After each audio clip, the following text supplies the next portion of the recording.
What's up, guys? I just wanted to do a quick video on Squatober. I've participated in Squatober since 2017, and I just wanted to give some tips to anybody who's starting Squatober for the first time, or even if it's your fifth or sixth time, giving you some of the things I've done over the years to keep my body intact and not overdo it, because obviously squatting every day is an ambitious goal, but with a lot of reward. We know that, it's very important to train your legs for reasons like all-cause mortality or improved athletic performance, or really just being a healthier human. The squats are an easy way to get a lot of load really quickly and make your legs very strong. One of the studies I linked for that all-cause mortality is the touch point test, right? So being able to get up off the ground without using a touch point, right? So you're here, standing up, you need a certain amount of leg flexibility and leg strength to do it with 0 touches. Obviously, if your legs are very weak or you're very inflexible, you may have to do 1, 2, 3, 4, 5 touches is usually how they rate it. I think doing some of those kind of as a warm-up, like hollow rocks into a stand-up, is a great warm-up to start building some flexibility. Sitting in a deep squat with a little weight or no weight is a great way to start building some flexibility and range of motion in there. Obviously, training your hips independently as well makes a big difference. Some years past, I've done split squats because it keeps a more vertical torso. It's a little bit easier on your hips and back and knees, and plus a good relative ratio. A lot of people maybe can squat double body weight on their back squat, but then when they go to front squat or split squat, they're not even close to half of that, right? So it's one of those things where your ratios and relative strength are very important, and it's one of the ways you can kind of modify Squatober to, one, keep things interesting, and two, keep your body happy and healthy and have enough variation that you're not beating your joints up too bad. The variation I'm going to go for this year is actually more of a rep challenge.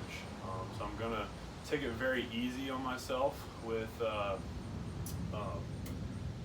load. I'm going to do a heel elevated Hatfield squat, but my goal is going to be a max weight 1 set of 20, and then I'm going to shoot for at least half body weight, if not maybe closer to 3/4 or body weight, 1 set of 100, right? So not putting the barbell down and trying to get 100 reps, right? That's going to be kind of a endurance and strength endurance test. I'm only going to train that type of training once a week, just because it's very hard to recover from volume. For the heavy 1x20, I'm not even going to train for that. I'm just going to follow the regular Squatober programming, and I'm just going to kind of test with that 1x20. But in years past, I've done a front squat max, a back squat max, a Hatfield max, split squat max, rear. You name it, I've done it, right? Pretty much any kind of leg variation. But it's really important to pay the man once a year and invest in your legs, right? Because your legs are going to have the highest return on your investment when it comes to the things you want to do, whether it's sports or playing with your kids or just generally being healthier. So I hope some of those tips help, or some of my opinions help maybe influence you guys. Feel free to reach out, and I'll try to post different little videos throughout the month, maybe some warm-up stuff, maybe some nuanced stuff with form and positioning. I think you can crack a few eggs to make an omelet with me, and maybe skip some of the things I've done over the years that weren't maybe the smartest thing to do. I've even done the squat every day for a year challenge. I'm sure some of you guys who've been around long enough have tried that, the old Bulgarian method. And I live to tell the tale with my knees and back. I definitely don't recommend it, but it's a good way to learn the skill of squatting and the comfort that comes with higher intensity, higher volume training over time, which if you're a strength sport athlete, that's really important. If you're an athlete, it's not necessarily something you'll ever have to do.